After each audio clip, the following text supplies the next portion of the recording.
जय हिंद। स्वागत आपका एक महत्वपूर्ण वीडियो में। आज की प्रमुख सैनिक खबरों, केंद्रीय कर्मचारियों और पैरामिलिट्री फोर्सेस से रिलेटेड जो महत्वपूर्ण खबरें हैं इस वीडियो में आप जानेंगे। पहली खबर 8th पे कमीशन को लेकर यहाँ पर आप देखेंगे, जिसमें बताया गया है कि जो पे ग्रेड है उसको मिलाने की बात यहाँ पे की गई है। सबसे बड़े कर्मचारी संगठन ने ये सिफारिश की है। तो 8th पे कमीशन से रिलेटेड जितने भी कर्मचारी संगठन हैं उनके सुझाव 15 जून तक यहाँ पर मांगे गए थे और आयोग अलग अलग राज्यों में, केंद्र शासित प्रदेशों में जाकर के डाटा को इकट्ठा कर रहा है। और हम सब जानते हैं कि कर्मचारी संगठनों के सुझाव और जो डाटा होता है उसको यहाँ पर गंभीरता से लिया जाता है और उन्हीं के आधार पर केंद्र शासित जो केंद्र है उसको यहाँ पर सिफारिशें भेजी जाती हैं। इसी क्रम में national council joint consultative machinery यानी कि NCJCM ने कुछ सिफारिशें आयोग को दी है और यहाँ सरकार के कर्मचारियों का सबसे बड़ा प्रतिनिधि संगठन है। इसमें रेलवे, डाक, केंद्रीय सचिवालय सहित कई विभागों के कर्मचारी संगठनों का प्रतिनिधित्व यहाँ पर करता है। तो इनके द्वारा एक बहुत महत्वपूर्ण सुझाव ये भी दिया गया है। NCJCM की ओर से भेजे गए सुझावों में एक महत्वपूर्ण सुझाव यह है कि पे ग्रेड को मर्ज किया जाए, यानी कि जो पे लेवल एक दूसरे के बहुत करीब है उन्हें मिला दिया जाए। NCJCM का कहना है कि कई लेवल लगभग एक जैसा है और सैलरी का बहुत ज़्यादा अंतर उनमें नहीं है, फिर भी अलग पे लेवल होने के कारण प्रमोशन और करियर ग्रोथ में फ़र्क पड़ता है। इससे पे स्ट्रक्चर आसान होगा और समान काम करने वाले कर्मचारियों के बीच अंतर कम होगा यदि यहाँ पर पे ग्रेड्स को मर्ज किया जाए। तो इनके द्वारा ये बात कही गई है, जो 2-3 ग्रुप है वह एक हो सकते हैं और साथ में प्रमोशन और जो भी करियर ग्रोथ है उसमें उनका जरूर इजाफा होगा।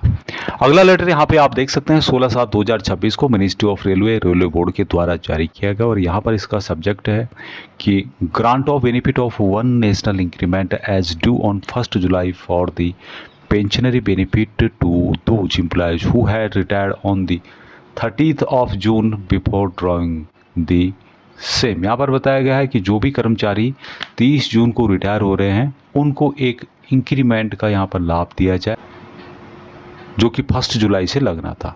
तो ये बात यहाँ पे कही गई है और ये रेलवे कर्मचारियों के लिए है। इसके संबंध में यहाँ पर डिटेल्स में बताया गया। अभी इसके संबंध में पहले भी सुप्रीम कोर्ट के द्वारा आदेश आ चुके हैं। अदालत का फैसला आया था, सुप्रीम कोर्ट में माना था 11 अप्रैल 2023 को कि जो कर्मचारी पूरे साल यानी एक साल, जैसे कि 1 जुलाई से लेकर 30 जुलाई तक ईमानदारी और अच्छे आचरण के साथ काम करके रिटायर होते हैं, वे उस एक साल की सेवा के बदले सालाना वेतन वृद्धि पाने के हकदार हैं। यानी कि एक दिन के कारण उनका पूरा साल का जो मेहनत है उसको यहाँ पर कम नहीं किया जा सकता है।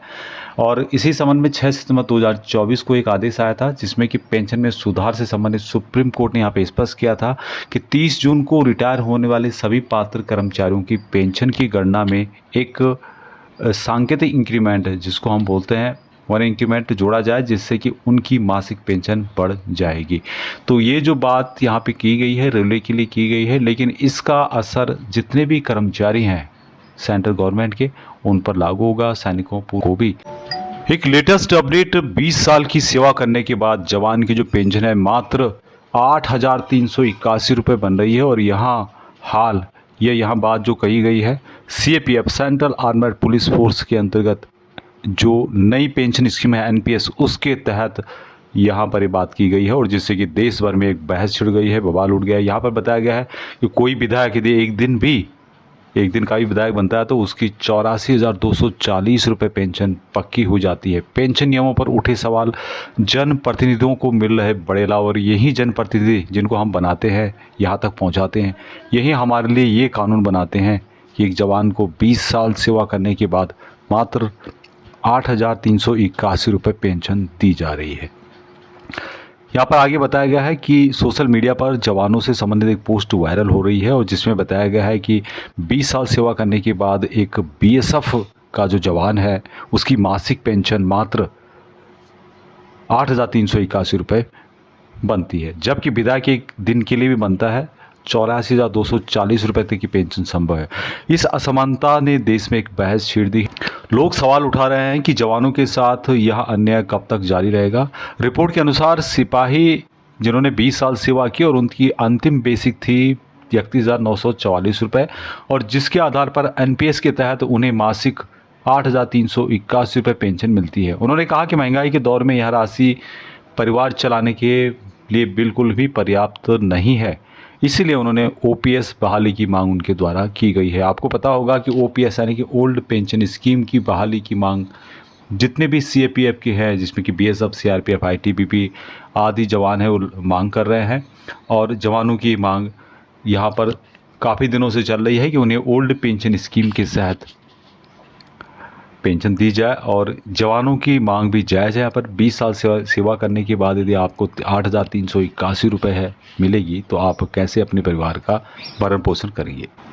ओल्ड पेंशन स्कीम की बहाली के लिए सीएपीएफ यानी कि सेंट्रल आर्मर्ड पुलिस फोर्स के, जिसमें कि बीएसएफ, सीआरपीएफ, आईटीबीपी आदि के जवानों के लिए इसे लागू करने की मांग लगातार बढ़ रही है। कई सालों से इनके द्वारा मांग की जा रही है, जब से गवर्नमेंट ने न्यू पेंशन स्कीम एनपीएस के तहत पेंशन देना शुरू किया है।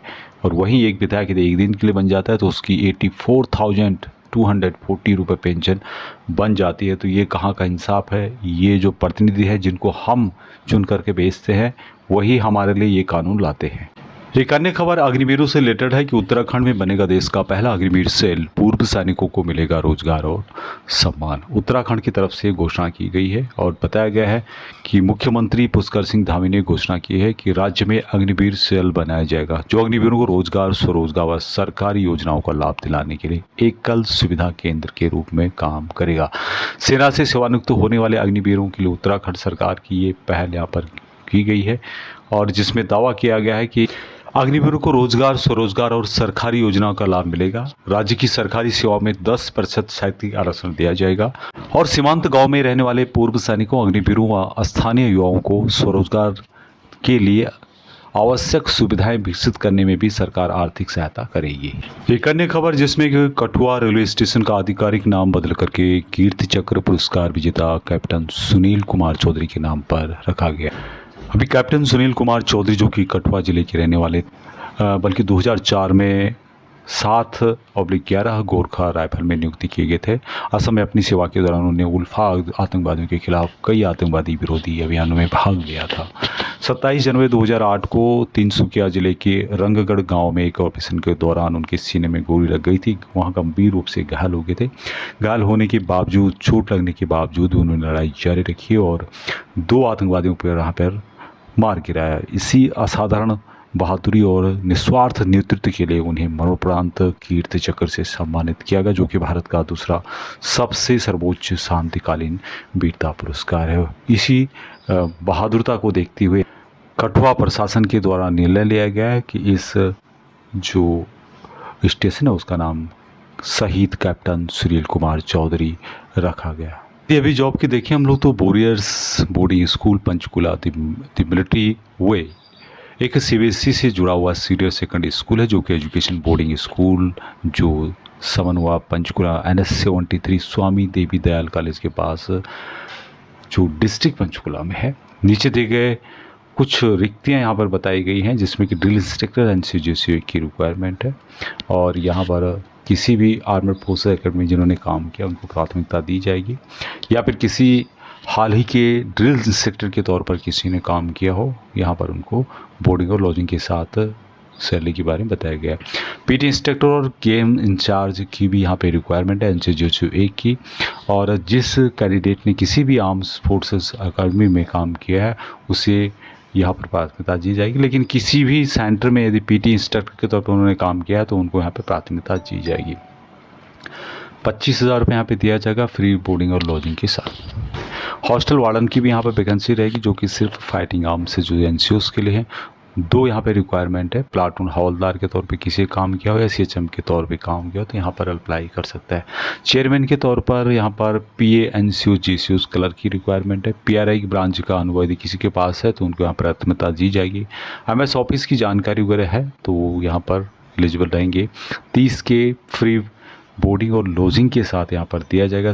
अभी इच्छुक जो भी कैंडिडेट है अपना रिज्यूम जो नंबर दिखाई दे रहा है उस पर आप भेज सकते हैं। कॉल आपको नहीं करना है।